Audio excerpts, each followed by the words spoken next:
those We things. did have one question come in, which is, does Montana allow fermented foods as cottage food? And Nina will certainly cover this in this presentation, but no, uh, fermented foods are not allowed in Montana. And Nina will cover why that is too. Yeah. Yes. So, okay. And we will go ahead and jump into these rules and laws for Montana food. I'm not seeing your screen share quite yet. Oh, okay. Hold on. Let me see if it's not. I thought, okay, share screen. Okay. There we go. So now are you seeing my screen? Yep, we sure are. Thank you. Okay, great. Okay, so let's talk about some of the rules and laws for food here in Montana. So first of all, just a little of my background. So my name's Nina Heinzinger. I work for Food and Consumer Safety at DPHHS, which is part of the state government. And I am a registered sanitarian here in Montana. But my background is that I have a PhD in microbiology, specifically in food microbiology. I studied salmonella for quite a few years, and I also have a master's in food science. So from all that, I like to talk about food. I like to talk about the microbes that you find in food, the microbes that cause trouble for us, but also those that can be beneficial as well. So just a heads up, I like talking about food, and we're going to spend some time now talking about food and what we can do with food here in Montana. So this is a question that often comes up, rules and regulations. In Montana, we have a variety of different regulations associated with the sale of food in many different venues. And the regulations are going to vary depending on the operation. The regulations are there to make sure that food is produced in a clean and sanitary manner. This protects public health. We have lots of regulations here in Montana to protect public health. This is one set of regulations that help protect the consumer. Food laws actually probably impact us more than some of the other regulations that we have. And it allows us every day to consume wholesome food. One thing to keep in mind is that every year, millions of people suffer from foodborne diseases, and that's why we're concerned. These illnesses are tied to both commercial establishments as well as food mishandled at home. And these are some of the most common diseases in the US, and they can kill you, and they can cause debilitating diseases. That's why we're concerned. No one wants to be sick with food poisoning, have diarrhea or vomiting.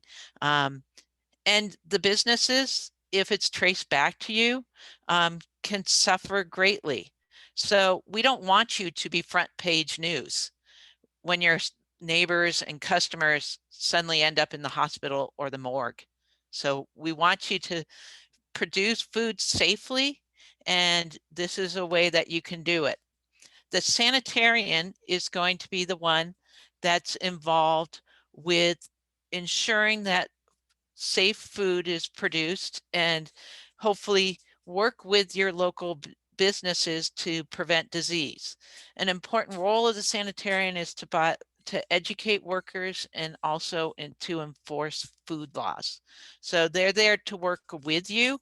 They are a resource. First and most is that we have sanitarians that really want to provide you that education on food safety. So keep that in mind when you're working with your sanitarian.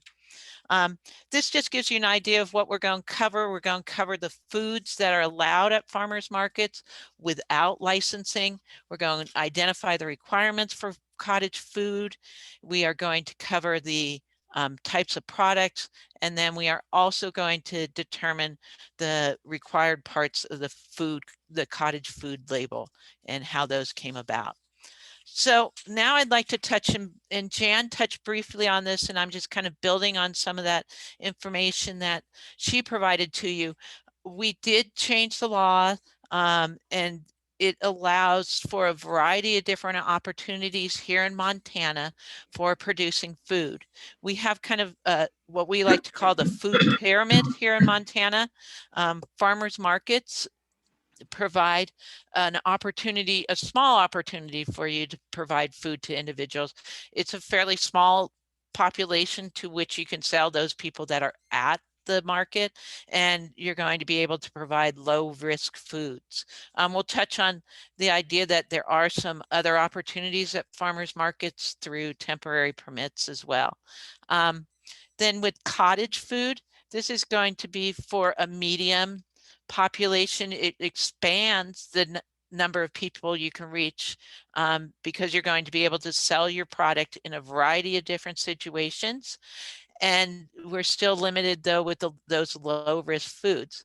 And retail and wholesale food are going to allow you to open up that market to a variety of different audiences. And much larger audience, you're going to be able to offer a variety of different products, and you're going to be able to sell those products, ship those products as well with a retail license.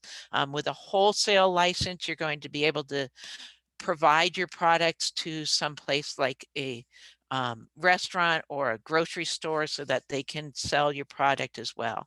Today, we're really going to focus on the top of the pyramid, the farmers market and the cottage food, but we will touch briefly on the other ones.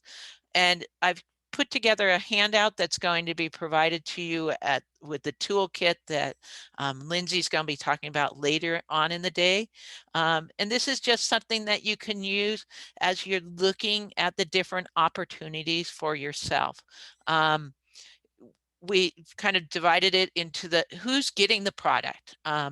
For retail or cottage food, it's going to the consumer. In a wholesale, if you're selling something wholesale, you're selling it to other retailers, or which is an indirect connection to the consumer. You're not directly selling to the consumer. The venues that you can sell out differ depending on whether you're a retail establishment, a wholesale establishment, or cottage food. We're going to compare with farmers markets in just a minute here, but with that cottage food, you can sell at home. You can sell at a farmer's market, a fair, a festival, a food stand. You can have in-person delivery to a consumer as well. So you have a lot of different venues at which you can sell a cottage food. Food samples, as was touched on earlier by Jan. Now you can provide food samples in any of these situations. And I know that Department of Ag's actually done some studies and found that, food samples really help you sell your food. But this is where we get into that distinguishing factor about a license or a permit versus a registration. With a retail or a wholesale, you get a license or a permit that has to be renewed on a regular yearly basis. With cottage food, you register once, there's one fee, and that's paid once. And unless you change address or add products, you don't have to pay that again. So we try to keep the bar low for getting into cottage food. It is more expensive when you move into other areas, whether it's retail and that temporary permit, which allows you to sell things at like farmers market that aren't covered under non-potentially hazardous food, such as you're setting up a barbecue and making hamburgers at a local farmers market, then you're going to need that temporary permit. That temporary permit does allow you to return to that market week after week, up to 45 days. So that's just an opportunity there. Or if something goes on for several days, that temporary permit is good up to 21 days for a single event. So just some flexibility for you. We're not coming out and looking at your kitchens, guys. We're going to provide you with information on how to produce food safely at home, but we're not inspecting kitchens of cottage food operators unless there's a complaint or an outbreak. We're not going into anybody's homes. If you have a retail or a wholesale established, you're using a commercial kitchen that's inspected on a yearly basis. The plan review for cottage food will go through that. It's fairly limited. It's going to be much more complicated for a retail or wholesale establishment. In terms of products, you can produce a lot of different products under a retail or wholesale. It's going to be much more limited under a cottage food licenses, home prepared foods not requiring refrigeration and that are not potentially hazardous and that haven't been associated with outbreaks. So we'll be kind of jumping into some of those now. Nina, So, while you're on yeah, that slide, we had a question about online and social media sales. Can you kind of make the distinction about marketing versus selling okay. online? Yeah. So, and this is important for your cottage food operators. You can market your product online.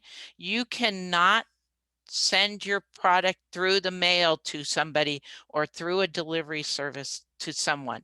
You need to deliver it to the person in person. So that's that. And we'll talk about direct sales, but as you heard Jan mention, direct sales involve a direct interaction between you and the person that you're selling to. Now, in days of COVID, that may be 6 feet apart or leaving something, ringing the doorbell and leaving something on somebody's porch. But it is a direct sale versus somebody getting that item through the mail.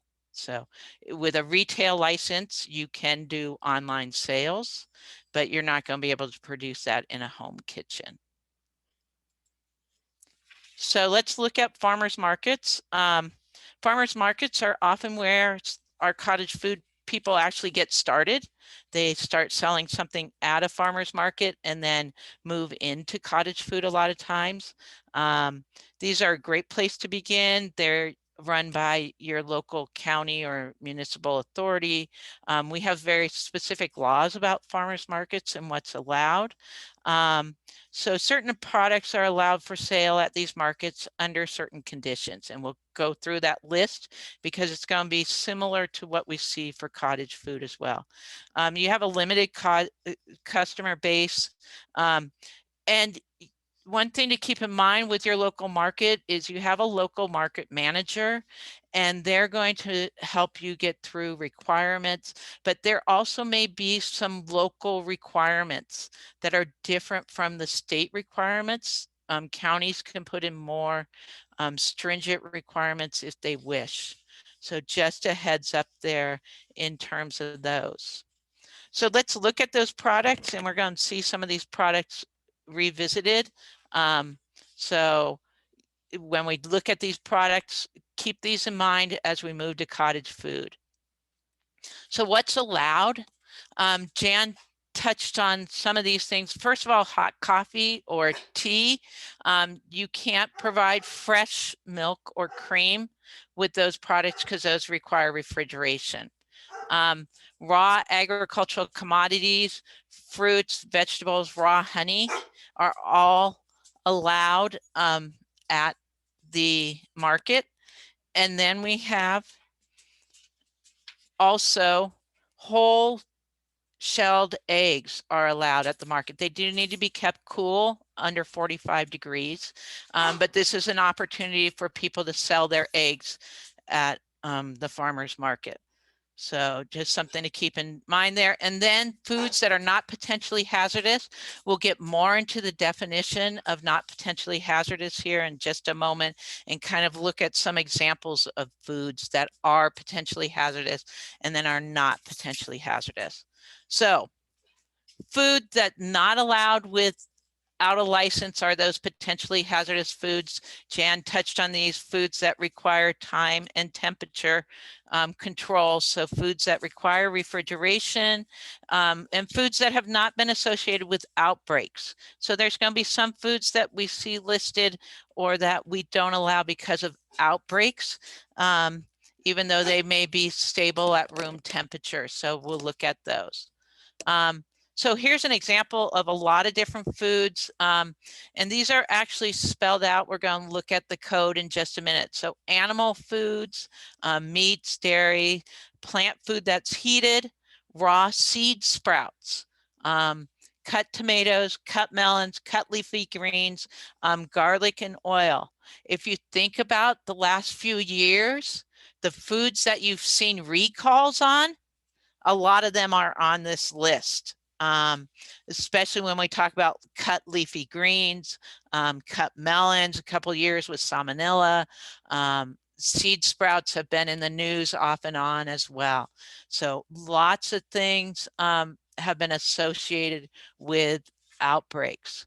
So we got this definition. This is not something that Food and Consumer came up with. The definition for potentially hazard foods is out of the FDA food code, the model food code, and you can see that these foods are called out there. But when we talk about a food that requires time and temperature control for safety, we're calling it out because it requires that to limit pathogenic growth or toxin formation. We don't want critters like salmonella growing in your food and causing people problems. So you will see that, and I'm going to explain these terms, and they'll come back to haunt us a little later. Water activity and pH are important when we start defining foods that are safe or not safe. Water activity applies to and pH apply to characteristics of the food.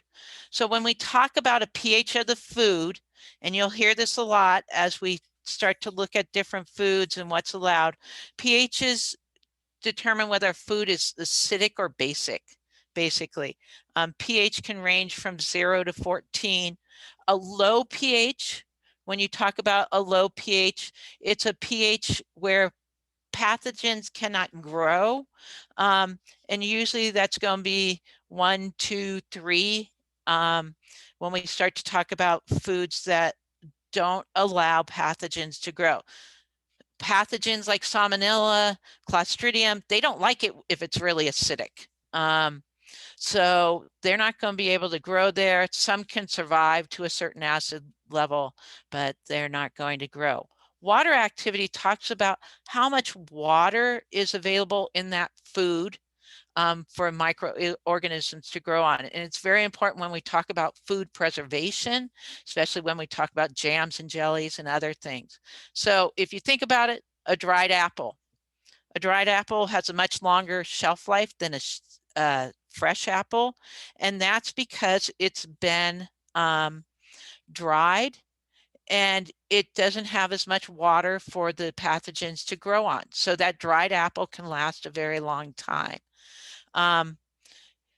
When we talk about dried foods, and you'll see dried foods are going to be important when we look at what's allowed, they're going to be allowed because there's not a lot of water for the organisms to grow. And we usually, when we talk about water activity, it goes from 0 to 1. Your cracker may have only a 0.5 water activity. Nothing's going to grow on it. You think about your crackers, how long can they last in the cabinet? Probably years. They may go stale after a while if they're not packaged well, but nothing's going to grow on them. So that's going to be important when we look at these different products that are approved. We're going to see that a lot of the products that are approved because they are dry. So let's just go over the basics of cottage food, because this is important when you think about cottage food. These are products that are produced in the home kitchen. This is part of that definition of it, that domestic kitchen. They're not produced in a commercial kitchen. They're not produced somewhere else. They're produced in your kitchen at your residence. They must be packaged and labeled when they're provided to an individual. And you're not a retail or a wholesale establishment. That's important because you can't sell your food to a retail or wholesale establishment as well. A cottage food is only allowed direct to the consumer that's going to eat it, or if somebody's buying it as a gift for someone else. So it's not going to be able to be marketed in your local grocery store or sold by somebody else. You can only sell your products here in Montana, and they have to be direct sales to the consumer. So it's not getting, you can market it online, but you're not shipping it to someone. If you want to ship, you're going to have to go up in terms of your licensing status. And the FDA looks at anything shipped through the mail as a retail food. So that's kind of a national rule, because the mail services and the delivery services are a nationally service. And so once it goes into their hands, it could go anywhere before it ends up somewhere else. So it's considered interstate commerce. So now I'm going to pose a question to you guys, because you've been sitting and listening to me for several minutes here now. I want you to type into the chat box what you think products might be on the allowed list before I actually start posting these. So take a moment, just type one thing that you can think of in terms of what might be an allowed product. And hopefully I can see the chat here. Cookies, granola, candy, Yeah, berries, bagels, I hope, jam and yeah. jelly. Okay, yeah. So we're seeing a lot of things, anything not associated with water, Dried herbs. mold, yeah. Dried herbs, fresh baked bread. Okay, I got to talk to the person with the fresh baked bread. I really like that. Okay, so dried berries, yeah. So lots of different possibilities here, and we'll be talking about these different possibilities.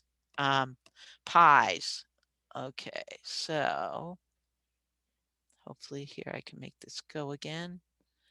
Okay, so what are going to be allowed products? There's a long list. Loaf breads, rolls, biscuits, quick breads, muffins are going to be allowed. When we think most baked goods are going to be allowed, except ones that contain meat or cheese, are not going to be allowed, because that introduces some hazards there and increases the water activity as well. So, and these, we don't see outbreaks associated with these types of products. And there's a question, no cream cheese icing. I'm going to touch on icing right now. Animal proteins are okay, like eggs and things like that, but we're not going to have a product that's laced with a bunch of cheese or with, we've seen some people propose like a bread that contains meat, and that won't work. So we'll cover some of these other things. Then cakes, pastries and scones, cookies, pastry bars, fruit pies. Then we have a bunch of other fairly dried products, crackers, cereal, trail mixes, granola, nut mixes, snack mixes. So these are all allowed under cottage foods. I see one of my favorite products in the chat box, and I'll touch on that. Dried fruits, jams, jellies, fruit butters, and fruit preserves. We do have some guidelines in our materials, because there's some specific things that are allowed in jams and jellies and fruit butters because of the definitions of those in the federal standards. And so we do follow those federal standards in terms of what's allowed. And there's a list of fruits that are allowed in those jams, jellies, and fruit butters that we follow from those. Dried fruits. This is one thing I want to touch on. I know there's some directions for dried fruits in our application that I'm working on updating. If you look at those and say, I can't dry my fruit that way, I would agree with you. Contact me and we'll go over what the correct way to dry fruits. When these were drawn up, the guidelines didn't reflect what the actual science shows in terms of drying fruit. So if you are thinking about drying fruit, do contact me and I can help you through that. Recombining and packaging of dried herbs, seasonings, or other kind of dry mixtures. So this is where we see a lot of spice mixtures being proposed. People have their mama's special spice rub for meats and things like that. So we see those. Coffees, teas. We have been able to allow dried roasting of coffee, so home roasters are able to do that as well. We will ask you for the source of those beans, but there's some different possibilities there. Popcorn balls, cotton candy, in terms of that. Fudge, candies, confections, so that's where we get the fudge. Things that require a cook step that aren't refrigerated after they're made. So sometimes we see chocolates being proposed that have a filling that does require refrigeration. And so that those wouldn't be approved. But when you think about it, most of those chocolates are actually going to do better if you don't refrigerate them. Refrigerators can be the ban of a fairly good chocolate. So then somebody typed in fresh pasta, that would not be allowed. That would require refrigeration. And I'll touch on some of these other things. Molded chocolates using commercial melts. So then we get into kind of the list of items that we're not going to allow without licensing. And I'll go into a few of these in more detail. So pretty much things that come in a jar that are not jam and jelly are probably going to need a license. Canned vegetables, salsa, freezer jams, barbecue sauce, fermented foods are not allowed. And I'll touch on these on the next slide. These we don't allow because due to the potential for microbial growth, especially microbes that can kill you, like Clostridium botulinum. And so let's look at a couple of these more closely. I've picked out a couple products that I usually get questions on. So let's look at these products. So often people ask me about green beans, salsa, and sauerkraut. So beans, why don't we allow canned vegetables? Canned vegetables tend to be a low acid food. What does that mean? Low acid means that it doesn't have a lot of acid. The pH is fairly neutral. Guess what likes to grow in a pH neutral? Clostridium botulinum. Will grow in, along with other bacteria, will grow in low acid foods that are not properly processed. So people who want to do these things will have to look at getting a commercial license. Salsa is another thing that people often propose. Its acid is lower because usually you're adding acid to it, but we don't allow it because we have to make sure that you've added enough acid to that product. So you've added acid, and so it causes you to lower the pH adding acid. And actually, to make salsa commercially, you have to actually go through a special acidified food class to make sure that you know what you're doing in terms of adding acid. Fermented foods, a similar issue. You must make sure that they reach a low enough pH to prevent pathogen growth. So all these foods we're talking about, pathogens can grow if the process is not carried out under very strict conditions. And all of these foods have been seen associated with outbreaks in the past. The canned vegetables have actually been arisen lately. We're seeing more. There's been a couple outbreaks with Clostridium botulinum in home canned vegetables where people didn't know what they were doing. Jams and jellies, why don't we worry about them? They're made of fruit. Fruit tends to have a low pH to begin with, and they've got lots of sugar. Bacteria don't like the sugar ties up the water in that product, and so there's no water available for those organisms to grow. So canning, our biggest risk in canning are Clostridium botulinum. And I like this. This is actually an old magazine cover, but it just reminds you that botulism was a big problem when people did a lot of home canning. Pressure canning has a lot of risk to it. When you pressure can, you need to make sure that your pressure gauge has been calibrated recently.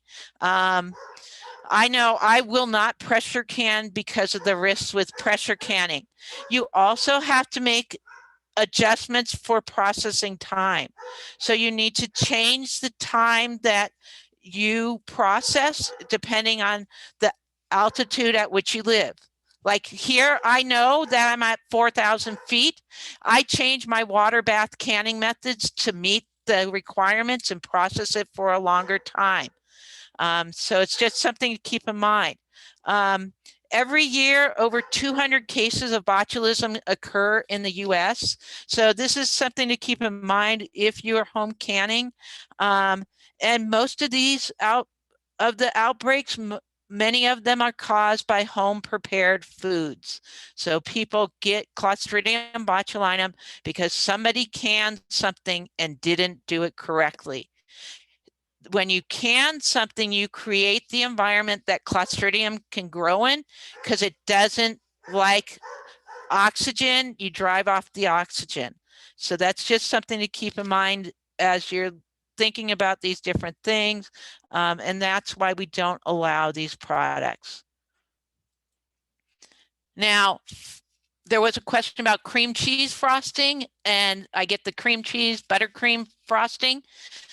Those are a possibility.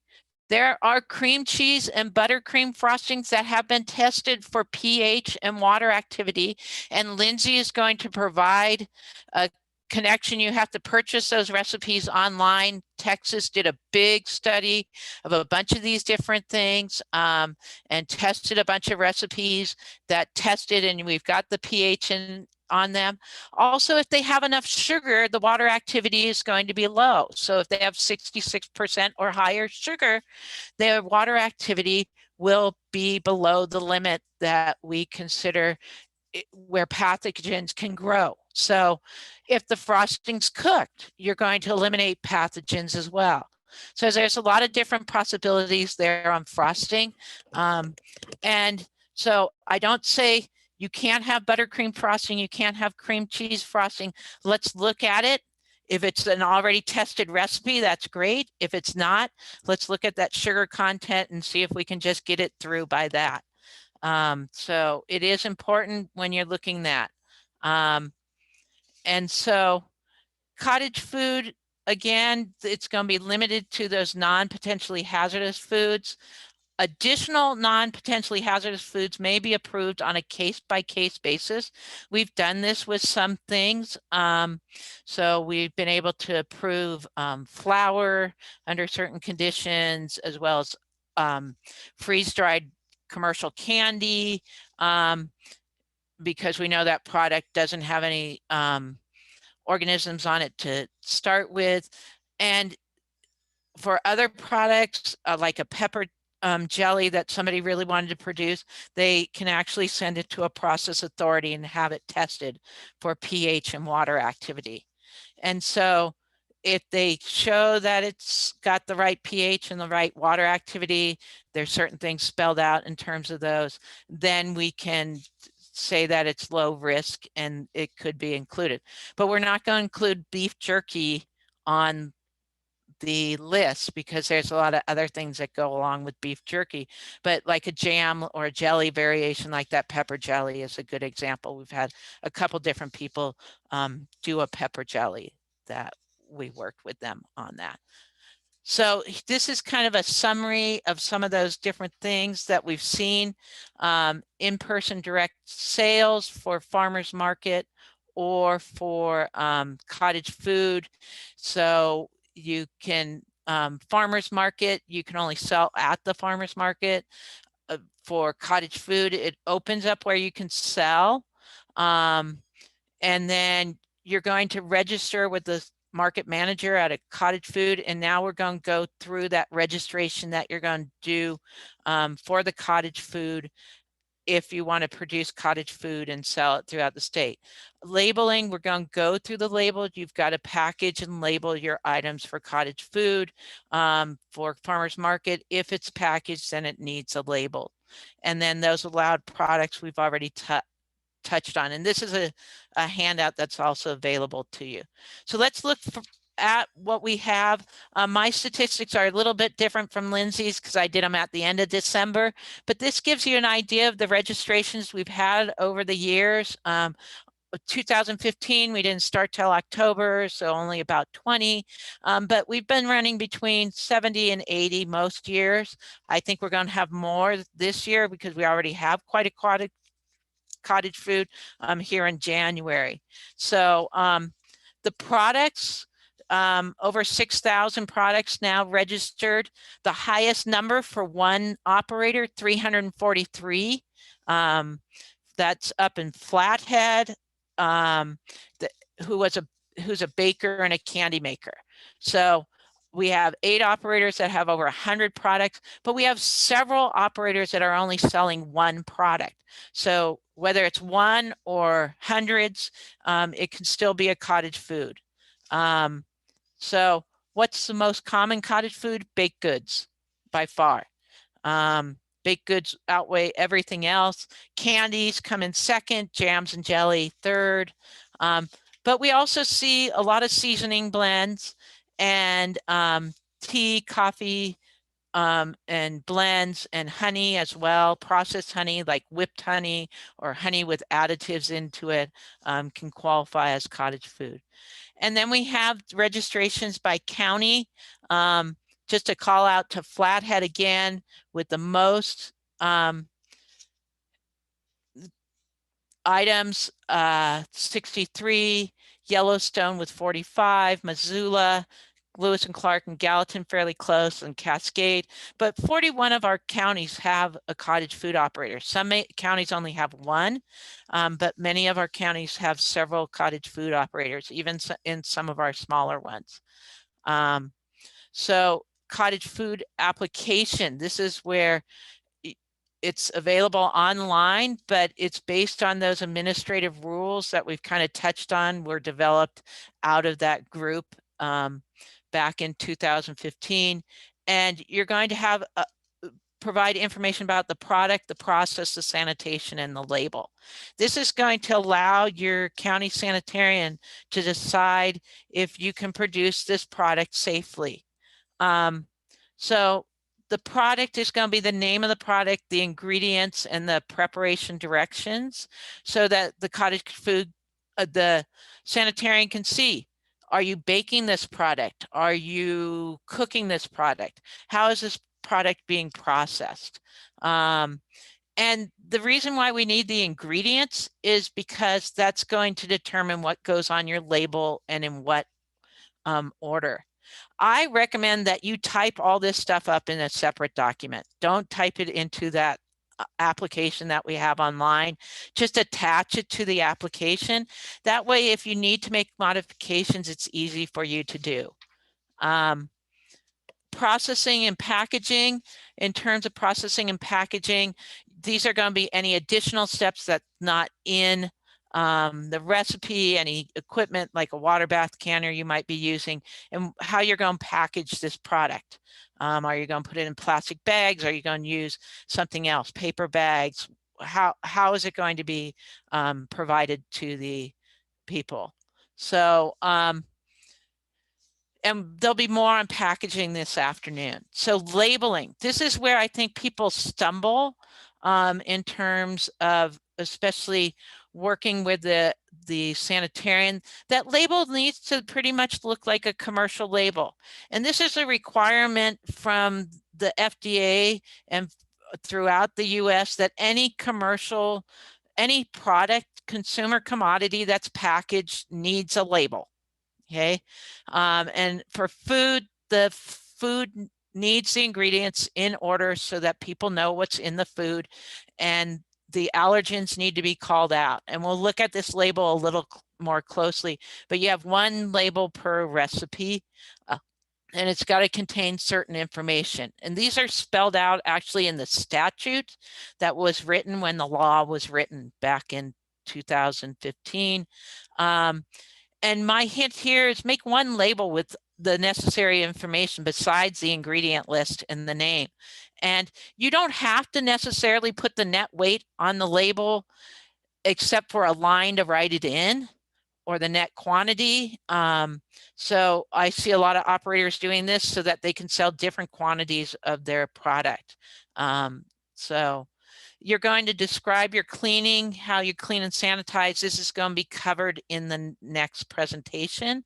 And then your allergens, you're going to need to spell out and say how you separate allergens.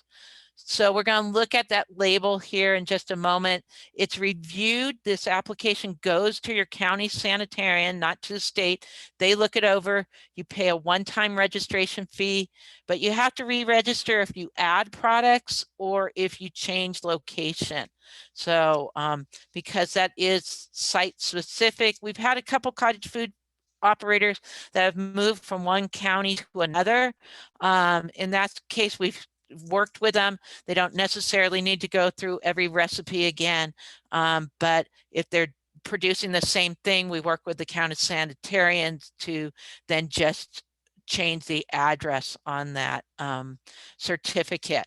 And so unlike a licensed retail and wholesale, it's not every year. So let's look real quickly at food safety and then the label, and then I'll provide you with some resources. Obviously, you don't want what's going on in the picture in your cottage food kitchen. You want to protect personal health and make sure that you're producing food when you are healthy, and we'll be covering that more in the next presentation, as well as cleanliness. Again, we'll give more details on that. Obviously, you don't want to be the cottage food operator like in Minnesota that got 26 high school hockey players sick with their cookies. Why? Because her son had norovirus and she cleaned up the bathroom after him and then went to prepare cookies and actually got it into the frosting that was put on these cookies and gave the whole team interesting couple days with norovirus. So the other thing is no animals, pets, drinking, etc. while you're producing things. And then you're going to follow good manufacturing processes. And these will be kind of covered in the next one as well, but using approved sources for your ingredients, having safe water, cleaning surfaces, sanitizing, and that'll be touched on. And it is important that you look at those ingredients that you're using. We often stumble in terms of teas. People want to put ingredients in that are actually dietary supplements, and that's not allowed in a food. That food would then be required to be classified as a dietary supplement, and that's got to go through wholesale or retail. We don't allow dietary supplements in cottage foods. So biggest thing, don't touch foods that are ready to eat with your hands. So whether putting on frosting or those baked cookies, they're not going to get touched with your hands. You're going to be using gloves or tongs. So finally, let's look real closely at that label. I'm actually going to go to the next slide because it's a little bigger for you. Your labels have to have the disclosure statement that's spelled out in the statute, and that's at the top there, made in a home kitchen. That's not subject to retail establishment regulations or inspections. You've got the name of the product. And so the name of the product is going to tell us what the product is. So if it's Mama's Special, it should say Mama's Special Cookies, Mama's Special Fudge, so that somebody looking at that name knows what the product is. And then ingredients are going to be listed from highest weight to lowest weight. And this is just standard with the national standard there. And you're going spell out the allergens. So that's why it's going to be important that you figure out how much of each ingredient you're adding. Do you need to measure it with a scale? Not necessarily. There's a lot of converters online, so you can figure that out. You can figure it out from packages. So, and then your name, your address, so that if something was to happen, we'd be able to contact you. And then also the net quantity, weight, or volume. And so this should reflect what's in there. Again, you could put a line there and then fill it in as you put in like 6 cookies versus 2 cookies. So just something to keep in. Those allergens do need to be called out when you make a label.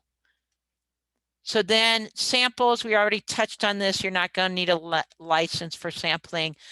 Tribes do have different regulations. So you need to work with the tribe and the local sanitarian as well if you want to sell off tribal land. We've also found recently we had an application from a military base. They have their own rules too. So do give them a heads up. And then there's lots of resources out there for you. We have our own web page. We have our staff. You have your local sanitarian.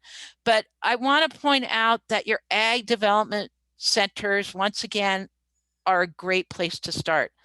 The sanitarian does not have time to come up with your business plan. They're there to look at the safety of your product. Okay, they're there to protect public health. So that's what we're concerned about on the sanitarian side. We're not business people. We can't tell you if your product's going to sell or if this is a good idea or how to get started or how to get your local license that you might need from your city if you're selling products out of your home. That's where your ag development is going to be so important. So small business development centers as well throughout the state of Montana can help with a lot of that. And that's our website. You'll be getting, these slides will be available to you. And so, and that's my contact information as well. And then let me look, there's a bunch of questions. So let me just kind of work my way up here in terms of that. I've been taking notes on the questions, so can I just ask them to you? Yeah, that's fine. Excellent. Is there an income limit for cottage food operators? Not in Montana. So in a lot of other states there is, not in Montana, but you better keep track of it because the Department of Revenue wants some money from you if you're running a home-based business. So we don't get into that. So some of our people are doing quite well and selling quite a bit of material, but we don't regulate that. But do not get in trouble with the Department of Revenue if you're running a home-based business. And just to clarify, is there any requirement for food safe handling certification for cottage food operators? There's not for cottage food. We do recommend that you look at those guidelines in the administrative rule. It really spells out. We're going to kind of go over some of those safety things in the next presentation as well. But, you know, clean hands, biggest thing, and clean area to work in. Don't produce something where you wouldn't want to eat it yourself, obviously, but also you don't want to expose other people to your bacteria and germs. So that clean handling, if nothing else you walk away from today, wash your hands. We've been hearing it all the time with COVID, but wash your hands and don't touch foods that are ready to eat with bare hands. So if you're frosting that baked cookie, you need to have a barrier between your hand and that cookie. So yeah. Great. Can the address on the label be a business address as opposed to the home address for safety, privacy, essentially? As it is in the code, it's a physical address of where the production is taking place.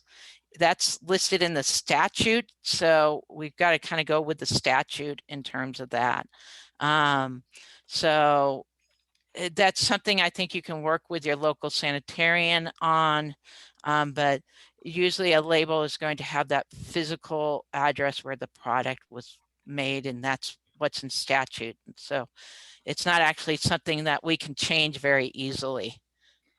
Great. And then there's a whole bunch of questions about allowable foods. Are microgreens considered a cottage food? Oh, no, microgreens are considered a raw agricultural product, not a cottage food. And as long as all they've done is cut them off and put them into a container, that's a raw agricultural product, and you'd work with the Department of Ag on that one. Okay. You mentioned about cream cheese and buttercream frosting. Thank you. What about a bagel with cheese baked into it? Would that be an approvable recipe?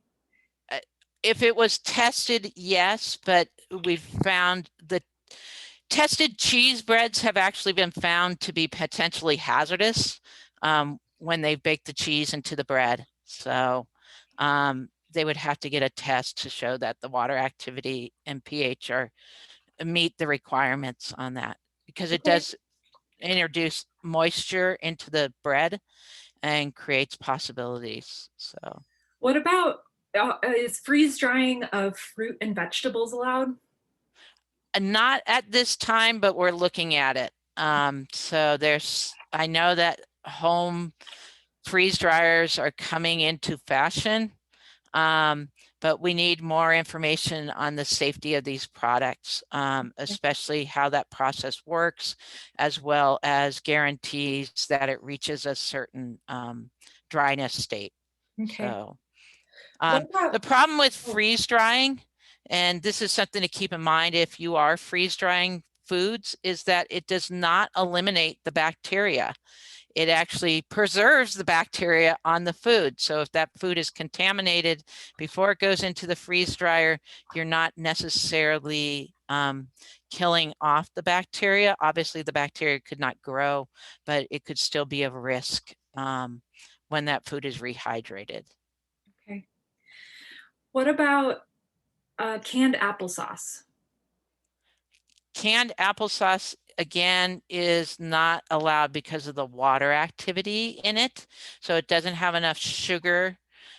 So it needs more processing time versus like a jam or a jelly. Okay. What about garlic salt from dried garlic scapes and salt? Okay, it would depend. So garlic salt, like if this was from a commercially, like a commercial like dried garlic and commercial salt mixed together, that's basically what we consider a seasoning mix. Okay. So yeah. And then uh, can you give an example of some of the dietary supplements that you've seen in tea mixes that are not allowable? St. John's wort, echinacea, oh, a lot of those herbal flowers that you see in teas are not considered a food. So we go by what's in the F, it's in the what we call the electronic code of federal regulations, has a whole list of foods that are called GRAS that are generally recognized as safe. And if it's not included in that list, or it's recognized as a dietary supplement, then we can't use it. And it's for teas, you first go through that list and see if it's generally recognized as safe. And you'll see a lot of teas out there if you go to your local store that they actually are dietary supplements and not teas. And so it's just something to keep in mind if you're proposing teas, that those ingredients cannot be dietary supplements. Yeah, and we could probably then find an FDA list of grass foods generally Yeah, recommended as safe. yeah, we can put a link into that for Excellent, people. great. Um, And then a question about licensing. So someone with a retail license at a farmer's market could sell coffee with milk, but a cottage food operator at a farmer's market would not be able to sell a prepared beverage with the milk. Is that That is correct. So they could sell coffee and tea with no added milk, or they could sell it with non-dairy creamer, but they would need a temporary permit to sell it with, like let's say I want to sell, besides my raw agricultural products in the summertime, I want to sell lemonade. Okay. I would need to get a temporary permit to produce that lemonade on site and sell it to people. Can it be done at a farmer's market? Yes, but with that temporary permit.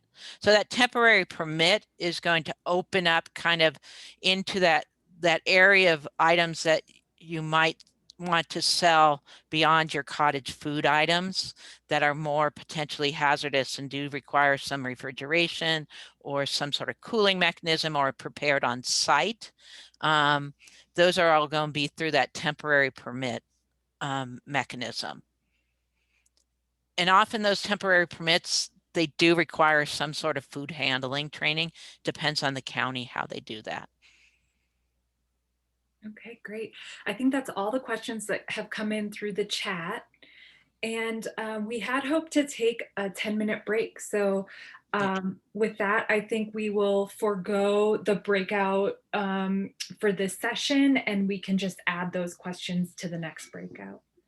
Yeah, no, that's great.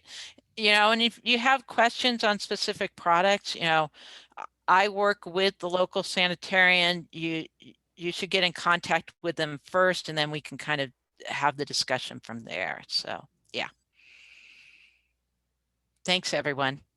Excellent, folks. All right, I'm going to put up a timer and we will meet back here at 11. So a 7-minute break, meeting back here at 11. Thanks, everybody.